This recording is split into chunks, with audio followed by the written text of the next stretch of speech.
Well done. Well, thank you very, very much. This morning, I'm not going to quote from any illustrious authors because I want to tie my subject to personal experiences. Over the last time of over 60 years, I've had the opportunity to watch thousands of persons going out in a great crusade in search of truth. They almost remind me a little of the medieval crusades, in which persons in every walk of life, every degree of intelligence, set out on that great pilgrimage from Europe to Jerusalem. Many got only a short distance and gave up. Others kept on to die in the desert. Still others fought their way through the ranks of the Saracens and either died there or gradually returned to their own lands. A fraction came back. They were all seeking the holy city, the city of their faith.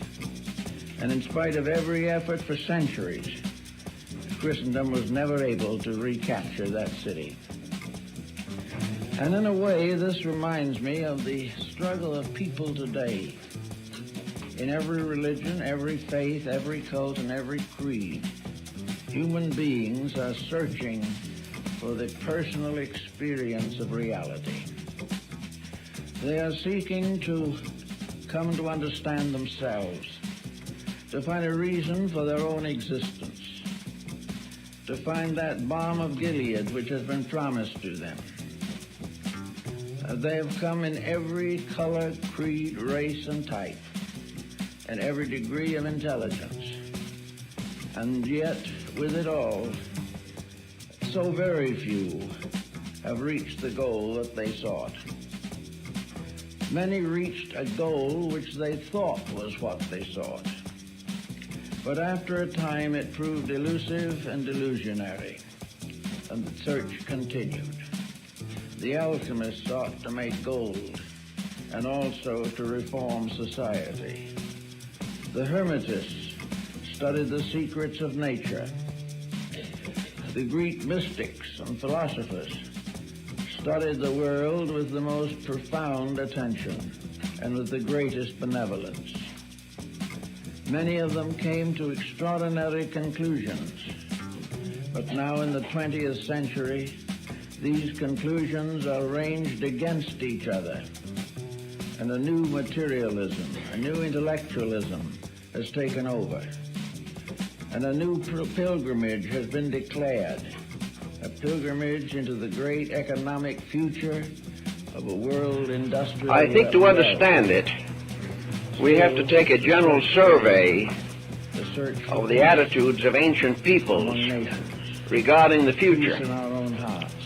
One of the earliest records that we have of the prophetic spirit is an inscription on the base of a statue of the god Nebo of Babylon, probably dated somewhere about 2000 BC.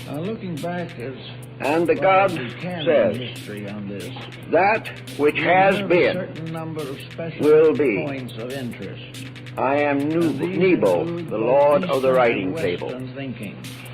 Therefore, the entire concept of antiquity was that prophecy was based not upon calculations of starry portents or the consulting of more common and ordinary oracles. It was based upon the inevitable sequences of cause and effect. Whatever has been will come again if the cause comes again.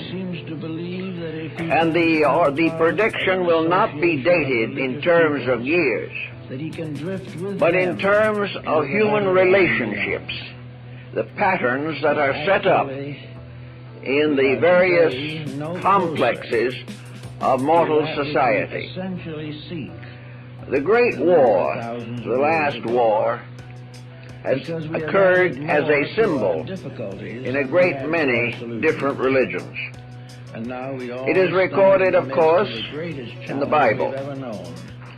And probably the word Armageddon is derived from an early Palestinian term. It was the war in which the kings of the earth would make war against the hosts of heaven. And ultimately, the kings of the earth would be utterly discomfited. Perhaps the form of the story also borrows from Egypt, where it is tied closely into the myth of the dying god Osiris. Osiris, who was the principal deity of the later Egyptian recension, was foully slain by his own brother, who usurped his kingdom. After the death of Osiris, Isis, his wife, posthumously brought forth a child, Horus, the avenger of his father. Horus, the golden hawk, was the symbol of the resurrection of Osiris himself, who was said to have been reborn in his own son. And in the end, Horus led the hosts of light, their Shesti, the golden hawks, against the power and tyranny of Typhon. And there was a last great battle. And in this battle, Typhon was overcome and chained forever in the pits beneath the earth. This last great war also arises in the Hindu tradition. And the two great epics of India, the Mahabharata and the Ramayana, both are concerned with a great symbolic conflict. In the Mahabharata is concealed the magnificent lines of the Bhagavad Gita, the Lord's Song, in which the victory of life over death, of virtue and integrity over corruption, this victory is clearly set forth. In the Ramayana we have another great battle, more in an epic form, and somewhat reminiscent of the Odyssey and Iliad of Homer. But it was a great battle of evil against righteousness, and righteousness prevailed. Then you remember in the Nordic rites, the last battle on the plain of Ragnarok. It was here that the gods from high Asgard, the Nordic Olympus, gathered on the plain to have that last final conflict with the powers of evil. And the battle was a terrible one. And good and bad perished together, and the earth was desolated. But one couple escaped into a high mountain, and from them came forth a new race to replenish the earth. The war that is to end war is constantly referred to in different levels of birds and animals. And this seemingly was the beginning of language. He found it possible to tell his neighbor or communicate certain ideas, feelings, impulses by accepting the sounds of the natural world. He knew sounds that frightened him and sounds that pleased him. He knew sounds of birth and sounds of death. And from all these, he began to develop a series of sounds which became gradually letters of a primitive alphabet. But these sounds came definitely from the natural world. So did everything else he had. He had to come to the conclusion that if he was ever going to understand the invisible, he must be able to find it in the visible. Almost all old theologies are merely abstractions of natural phenomena. The gods were the powerful chieftains. All of the rules and laws attributed to deities were the result of human relationships testing the possibility of community existence. So little by little, we built a world in which nature provided the only available facts. These facts could be by careful meditation, perhaps, or constant reinvestigation, could become truths. And this, in a sense, is the beginning of modern science in 17th century Europe. Namely, that there were truths that could be built upon facts. That these facts could become the basis of rules. That these facts, by constant repetition and investigation, showed nature's way in a great many directions. It made it possible to decide internally, to a measure at least, what nature expected us to do. On the basis of nature would penalize anything that was not within its own approval. So little by little, the science of nature began to take the form of a natural philosophy. A natural philosophy that was based upon the seasons, upon the climates, upon the various nature phenomena, from everything from the gently flowing stream to the volcanic eruption. All these things had to be fitted into something supported by facts. And facts were things that you could see, that you could touch, or you could in some way have a direct contact. Now, from facts, the problem of truths resulted in morality.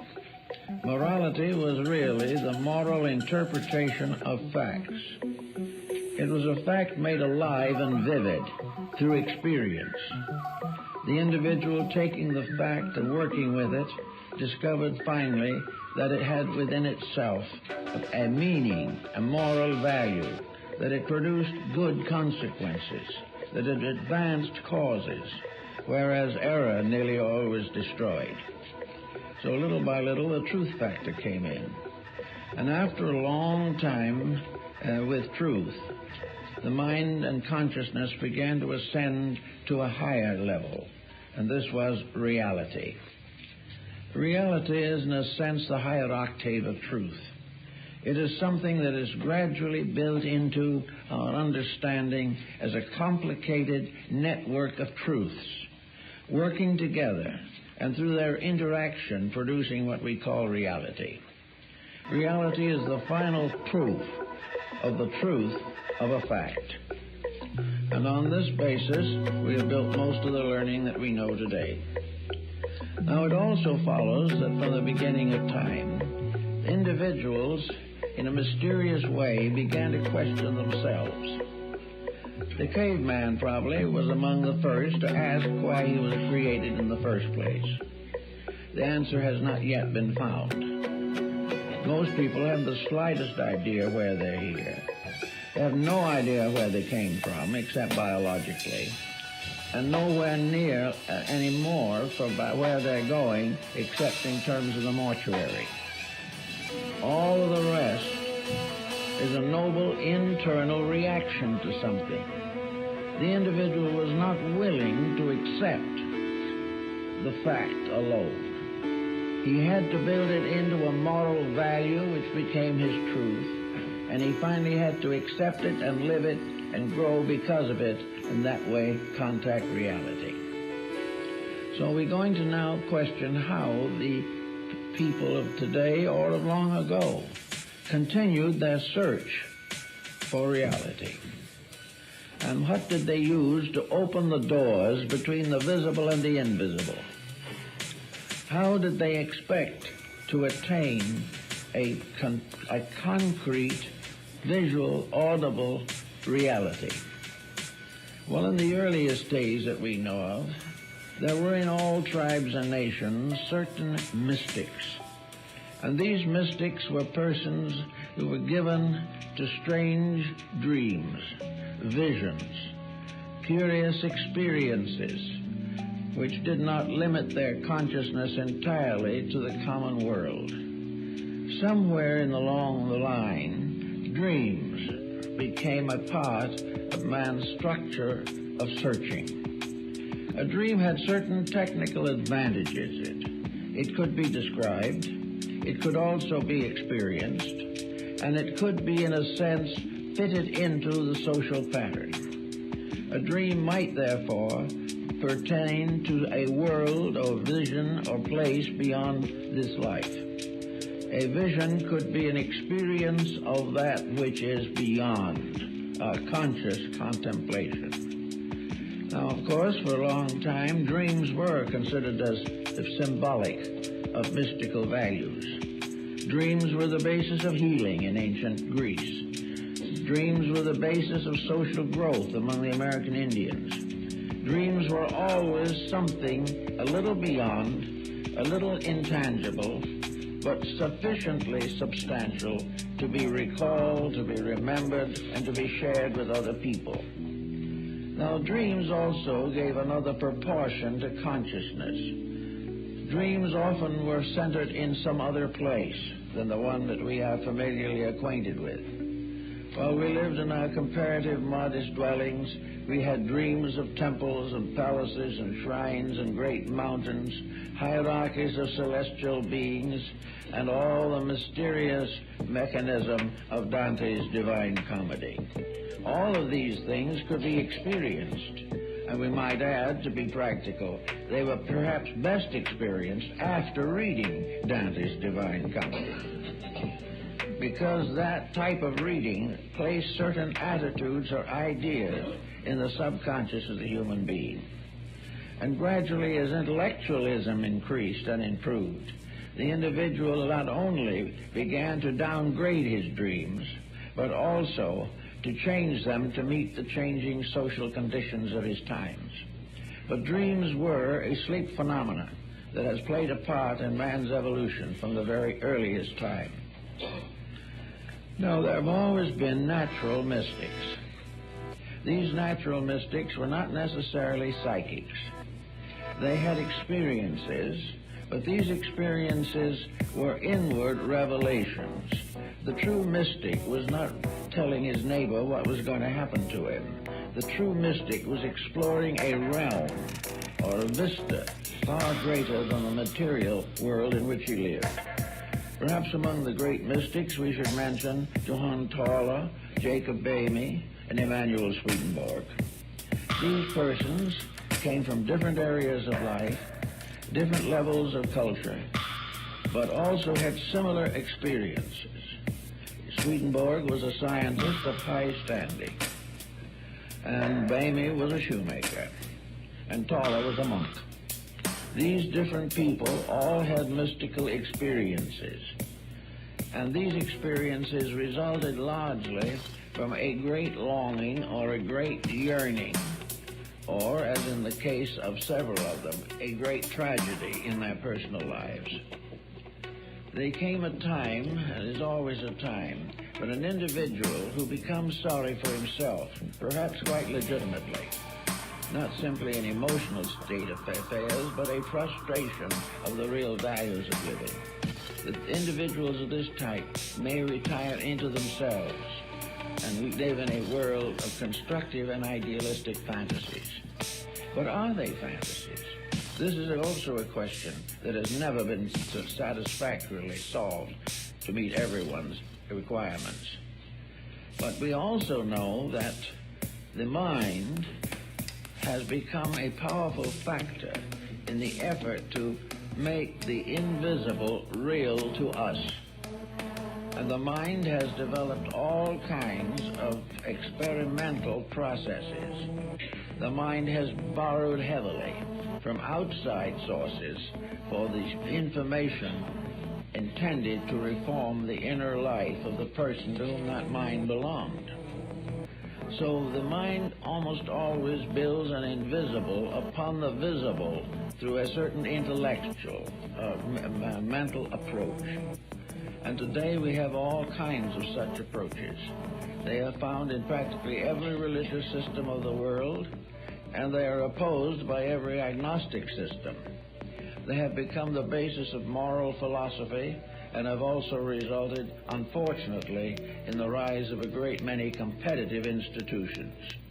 But the mind becoming more and more enmeshed in the obvious or the external, and the external becoming less and less soundly founded, so that it is based today very heavily upon mistakes and misfortunes. The mind becomes a dangerous instrument. Now, the mind was not such a dangerous instrument long ago, when society was a comparatively simple structure. Probably, really, the mind's domination of the situation began with the dawn of ambition. And when ambition reached a certain degree where it was willing to accomplish its end by destructive means, then ambition became a mental liability. And we have several such liabilities today, in which the mind is really no longer capable of direct thinking. It is no longer capable of truth-seeking, to make sure that the individual does not outgrow the level of thinking which is common to his society. It is assumed that if he does this, he will be an outlaw, impoverished, and probably disgraced. So the mind guards his outer reputation at the expense of his inner life. Now, with this problem more or less obvious, what have we left as ways of finding the inner? Well, the second way, perhaps, is religion, as expressed through the heart doctrines of many people. Most people who will follow the heart doctrine, basically, are not intellectuals primarily. They may have excellent minds, they may know everything that a true intellectual does know, but they also have something else. They have a dimension of sympathy, a dimension of compassion, and they also have a deep-rooted belief and feeling that somewhere in the great pattern of things, an infinite love is moving the universe. These emotional-centered people, therefore, very often come closer to the reality than the intellectual. In emotion, you have experiences. Sometimes this is unselfish, becomes a servant to physical needs of human beings, and also becomes an inspiration to their internal requirements. These, therefore, constitute a level of virtue in which the person becomes virtuous through service. And service is, of course, in fact, and in vision and in substance, the noblest expression of man's inner life. But the inner life itself must still be considered. We must try to find out what happens to help the individual to have an inward experience that is great enough to dominate his mental, emotional, and physical attributes, and in that way give him back to the leadership of the best of himself. Plato said that a country is best ruled when the best persons rule. The human being is best governed when the best part of himself leads. Now, some think the mind is when he seeks to know the mystery of his own inner self, he cannot storm the gates of heaven. If he tries to get into the sheepfold, which was the old name for religion, by any way except the proper gate, he is then a thief and a robber. Therefore, the ethics, the morality, the integrities involved have to be kept in mind at all times. To be still to the mystic means to be free from the involvements of mind and emotion, and free also from various physical symptomologies that may arise, in order that he will permit that which is truly the over-self to be heard. The still voice, the small voice, comes to the individual who stops talking long enough to hear it. And that is very rare, even in religion.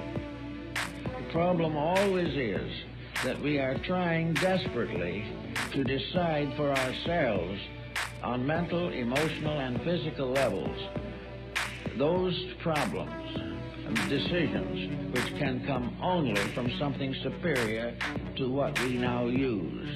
We have to some way break into that mysterious realm that has been called intuition or the extrasensory band. Now, we have to be careful even of this, because the extrasensory band has now become locked in the intellectual pattern. The extrasensory perception now is merely to explore scientifically those parts of the universe which might be usable here, but which we are not aware of at the present time. Therefore, extrasensory perception may be completely selfish, may be intended to advance destruction, may be engaged in order to find new weapons and new ways of avoiding truth. These things can come from the wrong understanding of what is intended by the concept of be still and know. To be still now, for us, in this particular world in which we now live, it seems to me, is to cease doing that which is not necessary. This whole problem of the continuity of a compound attitude has to be broken up in some way.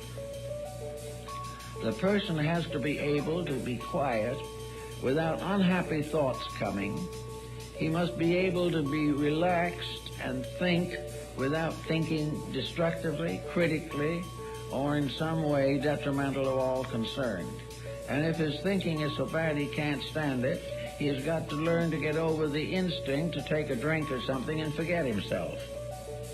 The individual trying to forget himself is really telling us he's trying to forget a personality that is impossible. And there is no way of getting away with it except by outgrowing it. Now, some have undoubtedly have been able to drink themselves to death, and hope that by this means that they have accomplished everything that was necessary. While these people belong in believe in the kind of life that we are generally living, they will feel they have got release. But to the deeper thinker, they have solved nothing and have escaped nothing. So that the problem becomes again, cure it now rather than face it later. So in the problem of getting started on this inner search, we have to try to find out that nature, in its own way, our natural compound, is essentially cooperative. The body, with all its natural functions, is really a pretty good creature, considering everything.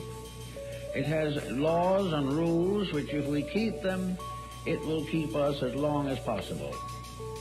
It also has rules that we cannot break. And the moment we begin to reject our responsibility to the body, we're in trouble. We get so interested in what we're doing mentally and emotionally that we wreck the body. And because we have wrecked the body in accomplishing a large personal fortune, we then feel that the wreckage was worthwhile, but it isn't. Actually, therefore, the first laws that man faces are obvious to himself. He faces them in his daily living, but he has learned to carefully ignore the findings. He also has developed a new escape which our ancestors really didn't have, namely that if he couldn't get out of the trouble himself, he could hire someone else to get out of it for him. But it's just as difficult to have another person solve your problems as to have another person eat your food and you be nourished by it. You can't do these things. So we have now the complex situation of people who want to grow, but have already stunted their own growth badly. They want to be better, but they do not know what to do with the mistakes that have accumulated. I think the old mystics had the perfect answer for it. They simply said, "Be quiet and know that I am God." Now, this wasn't a theological type of definition. It is a definition based upon the concept that when we cease to build our own mistakes, when we cease to fashion a giant monster out of our own intemperances and relax, all of these evil things simply fade away for lack of nutrition. But they will not fade as long as one drop of nutriment is available to them. As long as we continue to have unhappy attitudes, we are not going to solve the mystery of our own inner consciousness. Actually, the way of life physically that gives us the maximum probability for years is the same type of discipline as that which is necessary to the mind and the emotions so that they will fulfill their duties as perfectly as possible. When the emotions are quieted down to simple, gentle, real values, the emotional nature is protected. We have no likelihood of trouble with some of the internal organs of the endocrine system, which have particular control over our emotional content. We will not kill ourselves by false feelings any more than we will kill ourselves with bad food. When we go up again to the third one, we have the mind. If the mind is used as it was intended to be used, and that is for the common good, for the advancement of everything that is real and valuable in life, if the mind could be released from the terrific pressure of self-interest, if it could get away from all its scheming on how to defeat a brother, and rather simply, quietly work out how to help him, all things would be much better in the mental world. There would be much less mental breakdown, and we would not be suffering from too many cases of senility. It is the misuse of the mind that gradually changes life into a dismal dwelling for the individual. So in each of these levels, there is a natural law.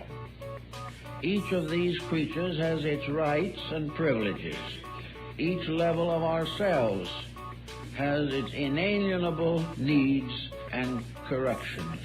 They're all here if we want to use them. Now, a lot of people have been perfectly willing to support religions industriously. They have been willing to make pilgrimage. They have been willing to do all kinds of penances to remove some guilt mechanisms within themselves. And at the same time, even though they live a pretty fair life, this great experience of projection into something higher has not occurred to them. Largely, it's a result of not being able to quiet the separate levels of our consciousness on their own levels, and then quiet the relationships of them to each other. In other words, if the mind and emotions are locked in conflict, they're in trouble. Wherever there is conflict, there is a kind of destruction. There is a false motion. Wherever there is an obstruction, there is a decay of values, a disintegration, an infection, in which something becomes sick. All selfishness is sickness, no matter what you want to call it. All jealousy is sickness. These things are just exactly as serious as sicknesses as are the ordinary physical ailments which we may or may not be able to cure. This problem, therefore, is to get rid of the sickness arising from the misuse of powers, faculties, and principles within ourselves. Unless we're able to do this, we're going to stay right in trouble just the way we are. But the worst part of it is we may be a good church member while we're in this problem. It has never occurred to us that religion demanded anything more of us than allegiance. It was like a parent who demanded that the child obey, but did not necessarily contribute to any enlightenment in the purposes of obedience.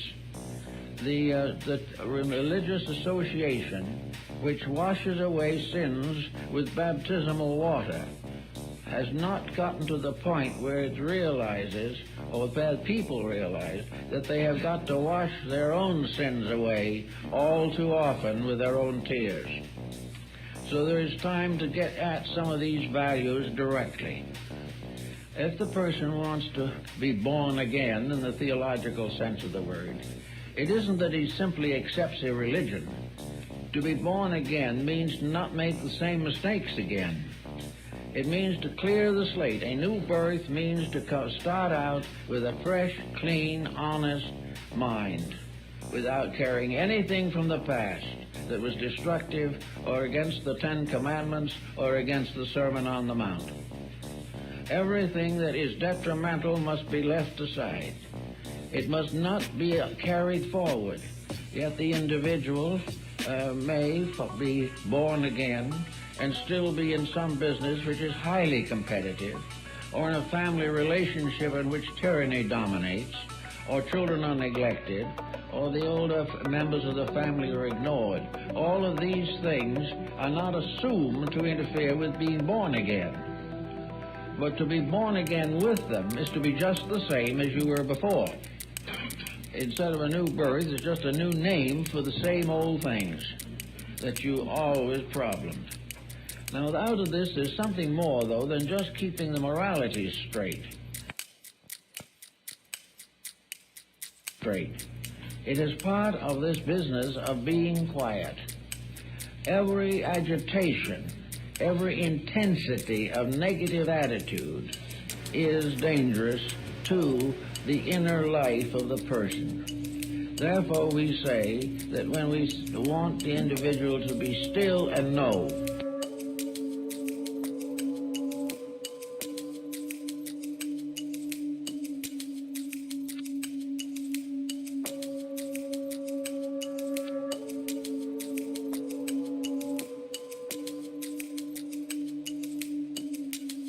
Therefore, we say that when we want the individual to be still and know, we want the individual to change his entire basic formula for life.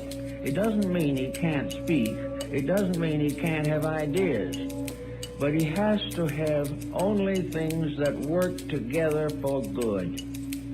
The body, mind, emotions must be brought into harmonic relationships.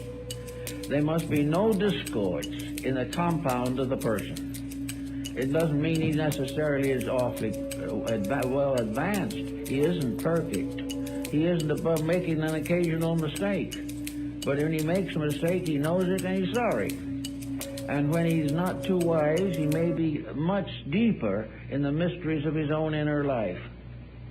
So the problem is that stillness now is the end of conflict, not the end of function. It is that no longer will the individual be in a continuous disturbance with himself. He will not regret what he did yesterday and build a new regret today. Pythagoras advised this doctrine of recollections to accomplish freedom from habit patterns. He advised his disciples that every day they should live their lives over again backward for that day. See what they did right and what they did wrong, and determine to correct any mistake that was made during that day. Recognize it, correct it, and outgrow it, and reach the condition in which it would not be repeated. So what we're asking for, really, is a good-natured person of kindly disposition who has managed to get over griefs and grievances, who is able to live in pleasant relationships with other people, who is not jealous, who does not tear down reputations, and doesn't lock in feuds with anybody, who holds no violent dislikes over subjects they do not understand, do not take sides on problems they do not know, but whatever happens, remain open and ever watching for the good, and watching and rewarding only the best of their own conduct. This means a more or less simple life. One way that the medievals found to gain this simple life was by joining the clergy. They became monks, lived in monasteries, worked in gardens, spent most of their time in prayer and meditation. But this didn't work quite well either, for in this case, the isolation was the individual arming himself against himself. He was determined to destroy the opportunities to make mistakes and gain virtue in that way. It's not done that way. It doesn't work. The individual does not recover from his mistakes because he locks himself away from temptation. Because temptation is still there, and all kinds of internal pressures affect him and afflict him even while he is in a monastic existence.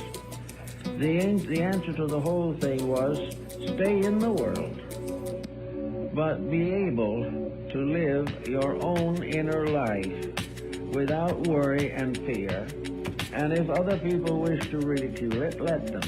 But do not resent their ridicule. It's not worth it. Do that which your inner life tells you is right.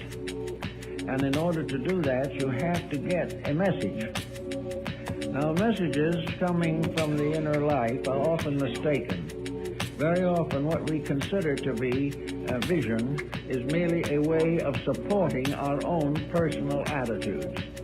When visions begin to support our right to be wrong, we have a good reason to question the visions.